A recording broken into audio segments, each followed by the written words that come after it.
원전을 가동하면 불가피한 것들이 있어요. 다 쓰고 남은 해결료를 저장을 해야 되는 사실이에요. 해결료에는 다 쓰고 나서도 방사능이 어마어마하게 남아있어요. 그거를 사람들 곁에 두면 안 되니까 수조에 잠궈놔요. 저장 수조가 손상된 그 지점에 흐르는 물에서 삼중수소가 약 77만 베크렐이 나왔어요. 이 얘기는 뭐냐면 방사능 물질이 오랫동안 나왔다는 것을 보여주는 거죠. 결국 사람들이 노출된다는 얘기거든요. 꽤 많은 분들이 암 진단을 받았죠. 갑상선 암 진단을 받았습니다. 월성 원전 1호기에서 방사성 물질이 새어나왔다는 이유에 대해 의혹은 사실이었습니다. 방사능 물질인 삼중수소가 검출된 사실이 뒤늦게 알려져 논란이 되고 있습니다. 지난 9월 경주에 있는 월성 원전에서 방사성 물질인 삼중수소가 누설되고 있다는 사실이 밝혀졌습니다. 의혹이 제기된 건 지난해 11월 한 제보를 통해서였죠. 아침에 출근하는데 그 1층 우편함에 서류가 하나 꽂혀 있더라고요. 우편함에 들어온 투서, 한국수력원자력의 내부 문서였습니다. 문서엔 월성 원전 부지 안에 삼중수소 농도가 표기돼 있었죠. 특히 이제 지하수 같은 경우에는 저의 상식으로는 이해가 안 되는 고농도 삼중수소였고요. 이 정도의 삼중수소량이면은 방사능 오염수가 누수되는 거 아닌가라고 충분하게 의심할 수 있는. 그렇게 조사에 들어간 월성 원전, 삼중수소 누설 의혹은 사실이었습니다.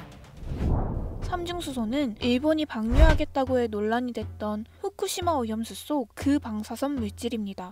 삼중수소가 누설된 곳으로 알려진 곳은 바로 사용 후 해결료 저장 수조인데요. 이 수조는 사용한 해결료를 오랜 시간 물에 담가 남아있는 방사능을 낮추는 곳입니다. 수조한 물이 누설될 경우 방사선 물질이 바로 외부에 새기 때문에 관리가 중요한 시설 중 하나죠.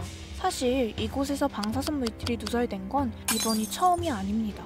우선은 공식적으로 기록된 바에 의하면 97년도에 사용 후 해결료 수조라는 곳에서 균열이 발생했어요. 우리 수영장도 보면은 주차장에도 요즘 보면 이렇게 에폭시 코팅이 돼 있거든요. 에폭시가 경화되고 부풀어 오르고 시간이 지나면서 열화돼-가지고 그것이 깨지고 그 틈으로 누설이 된 거죠. 20-30년 동안을 계속 누설이 있어 왔다. 그럼 누설된 월성 원전의 삼중수소, 지금은요?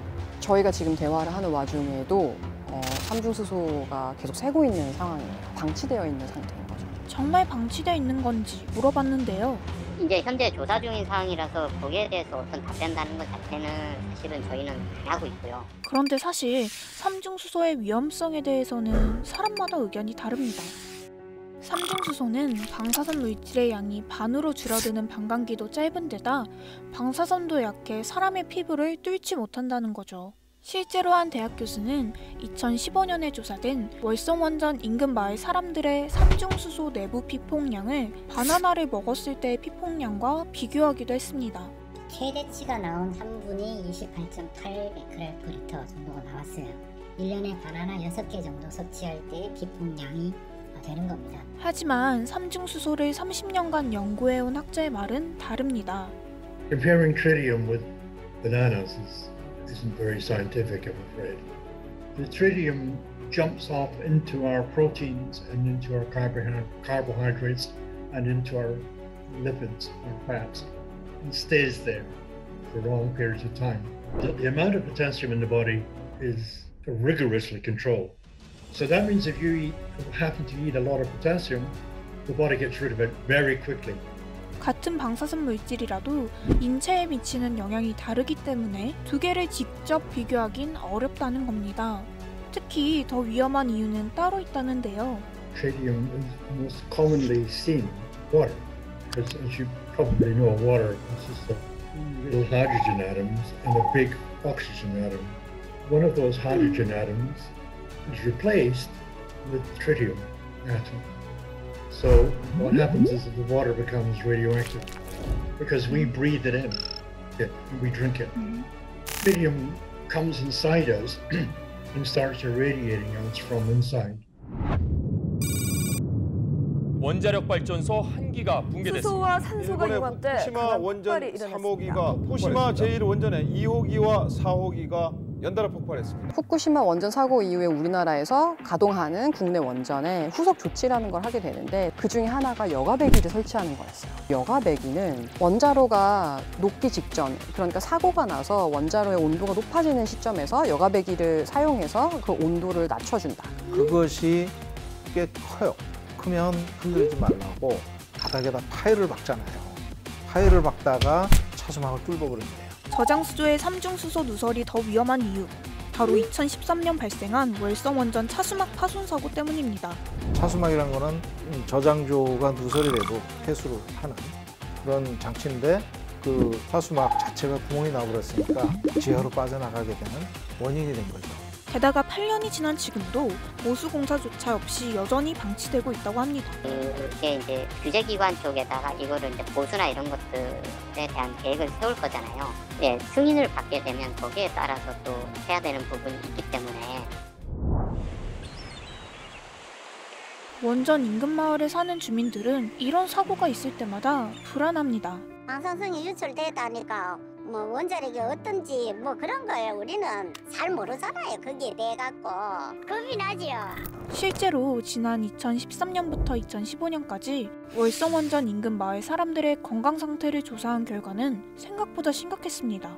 가장 눈에 띄었던 거는 한 2배 이상 갑상선암 발생이 증가를 했고요. 그러니까 여성의 유방암, 특히 젊은 분들한테서 증가돼 있는 것들이 이제 보여지는 것들이 있었고, 특히 6살이었던 아이의 몸에선 어른보다 더 높은 삼중수소가 검출되기도 했죠. 저도 한 20, 30년 후에 이게 나타났거든요. 그러니까 쟤들은 한 30대 응? 한참 사회생활하고 가정을 꾸려 살아야 될 애들한테 만약 그런 게 왔다면 어떡하겠나 싶어요. 기후변화에 맞서 탄소 중립이 시급해진 원자력 가운데 에너지가 탄소 중립 실현과 기후 변화에 대응하기 위한 일반적으로 원자력 에너지는 석탄 에너지보다 탄소 배출이 적어 기후위기의 대안이라는 주장도 있습니다. 하지만 원자력 발전이 태양광이나 풍력 발전 같은 재생에너지보다 2배 이상 많은 탄소를 배출한다는 논문도 있고요. 최근 일본 정부는 2030년 에너지원별 발전 비용을 예측해 내놨는데요. 의외로 원자력과 석탄화력의 단위당 비용이 가장 비쌌습니다. 실제로 지난해 재생에너지 평균 발전 단가는 지난 10년 동안 90% 감소했지만 원자력은 30% 넘게 증가했다는 보고서도 있습니다. 우리나라도 빠르게 역전되는 추세라고 합니다. 재생에너지는 비싸고 원자력 에너지는 싸다는 통념이 곧 바뀔 수 있다는 거죠. 무엇보다 우리 미래를 맡길 수 없는 이유, 바로 사용한 해결료를 영원히 없앨 방법이 없다는 겁니다. 탄소 제로만을 가지고 원전을 대안이라고 볼 수 없는 이유는 사용 후 해결료를 해결하지 못하는 문제가 지금 너무나 심각하고요. 이 물속에 있는 삼중수소가 식물에서는 이산화탄소랑 만나면서 포도당, 당을 이렇게 만들어내거든요. 결국은 그 지역의 농산물을 먹게 되면은 유기물화된 삼중수소의 섭취가 가능한 그런 것들이 돼요. 우리 몸에서 뼈와 살이 되는 거죠. 원자력 에너지를 사용하면 남을 수밖에 없는 사용 후 해결료, 다른 이름 핵 폐기물.